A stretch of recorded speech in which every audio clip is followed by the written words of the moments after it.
Hi friends, எல்லோரும் எப்படி இருக்கீங்க? எனக்கு தெரிஞ்ச நான் ஃபாலோ பண்ணிக்கிட்டு இருக்க சின்ன சின்ன டிப்ஸை உங்கள் கூட இந்த ஷார்ட்ஸ் மூலமாக ஷேர் பண்ணிக்கிறேன்.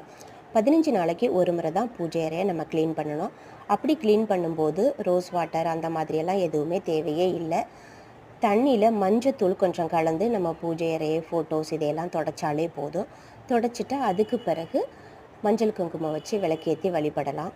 பிள்ளையாரை ஆன்மீக தகவல் நான் தெரிஞ்சுக்கிட்ட வரைக்கும் பிள்ளையாரை சிலையாக வாங்கி வைக்கிறத விட ஃபோட்டோவோ வாங்கி வச்சு வணங்குறது ரொம்ப ரொம்ப சிறப்பானது அப்படின்னு ஆன்மீக தகவல் நான் படிச்சிருக்கேன். எங்கள் வீட்டில் ஃபோட்டோ தான் நான் வச்சுருக்கிறேன். குட்டி குட்டியாக மங்கில் வச்சுருக்கேன். இதுக்கு அபிஷேகங்கள்லாம் பண்ணணுங்கிற அவசியம் இல்லை. நம்ம சிலையாக வாங்கி வைக்கும்போது அதுக்கு முறையான அபிஷேகங்கள்லாம் செய்யணும். அதை நம்மளால் ஃபாலோ பண்ண முடியாது அப்படிங்கிறதுக்காக இந்த மாதிரி ஃபோட்டோ வாங்கி வச்சு வழிபடுறது ரொம்ப நல்லது. தினமும் ஒரு வேளையாவது விளக்கேற்றி சாமி கும்பிடணும்.